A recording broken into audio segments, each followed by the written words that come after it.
Hello, story time with Christine again. I'm going to read my column, but I wanted to preface this very quickly with the reason that this column is so important to me. A lot of them are personal. This one's particularly personal because it hits on two people very close to me. My father, who went down south to Mississippi in 1967 and didn't care what color he was or the people he was helping were. But I talk about my dad a lot. This is also about my mom. When she was dying and in hospice at our house, we had a hospice nurse worker named Tasha who came over every day, in the morning, sometimes late at night, whenever we needed her. When my mom was not doing well or afraid. And Tasha was outside of the family. Tasha was the face that she wanted to see.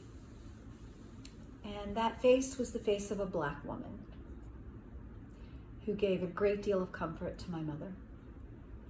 So in tribute to Tasha and my mom and my father, I wrote this column.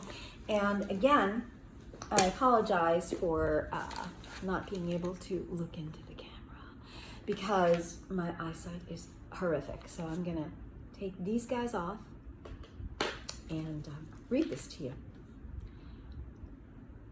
Sometimes when I write about my father's civil rights work in Mississippi, I get emails telling me that I should be proud of his fight against racism at a time when it was neither easy nor accepted, particularly in a young white man.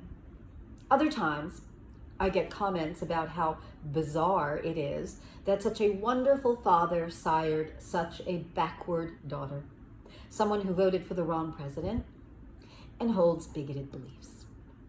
Both of those reactions are expected in this divided atmosphere where we can't even agree to listen to the same music or eat at the same restaurants. Jim Crow is back, only this time we are segregating ourselves.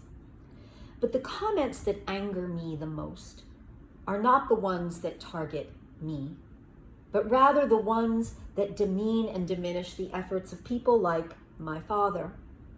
There is now a movement to label the civil rights work of people in the majority, usually white men, but also women who are considered privileged, of being part of the toxic white savior syndrome. To the extent that this tarnishes the work and the good intentions of my father and so many like him, that makes me livid. I had occasion to revisit that anger this past month when I heard about the controversy pitting Michael Oher, the former Baltimore Ravens football player, against the white family, the Tuohys, who took him in after he was abandoned and neglected by his drug-addicted biological mother.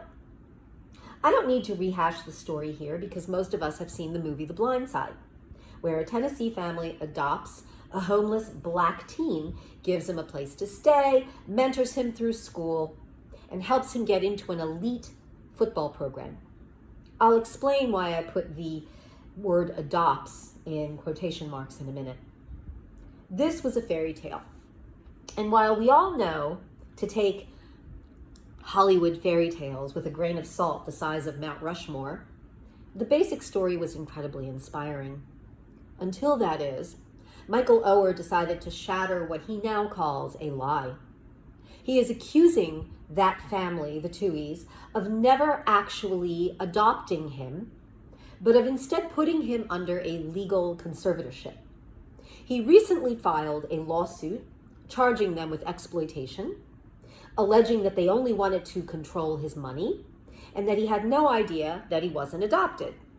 Unfortunately for Oher, he wrote a memoir about a decade ago where he actually admits that he knew about the conservatorship. So in terms of lies, he's already one up on the Tuohys. Additionally, there is ample evidence in the record that Oher received the exact same share of proceeds from the movie as the Tuohy's biological children, who always considered him a brother.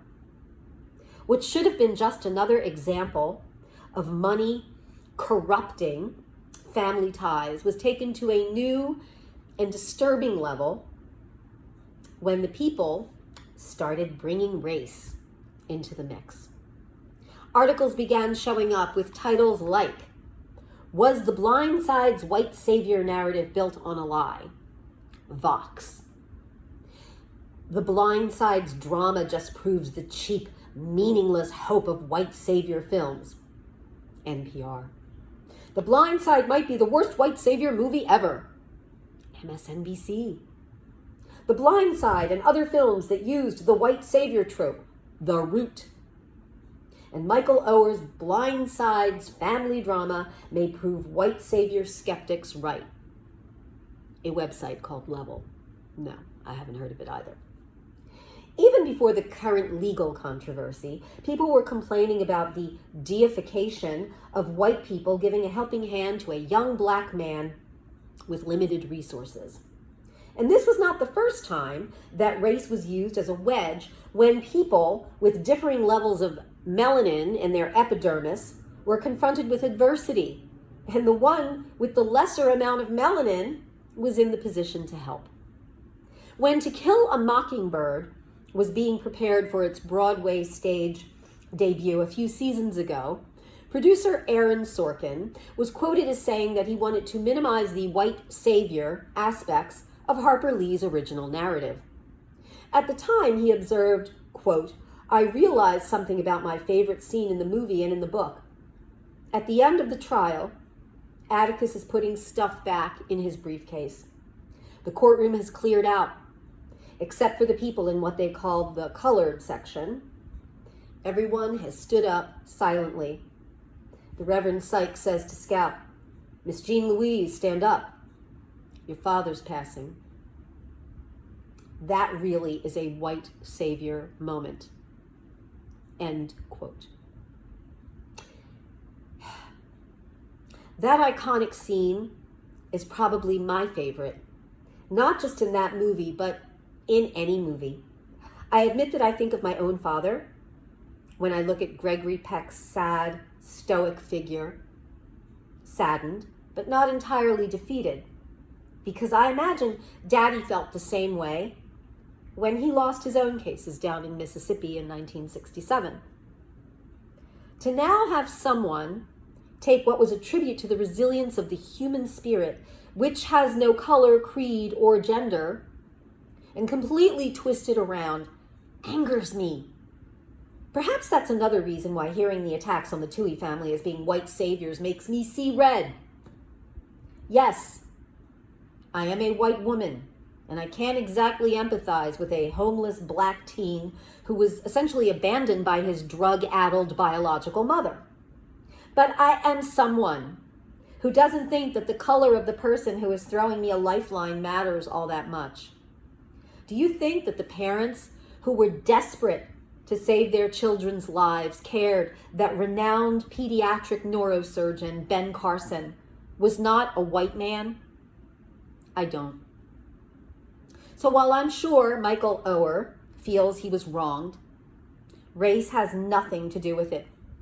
Only race baiters would see it that way. And that, my friends, is my take on Michael Oher.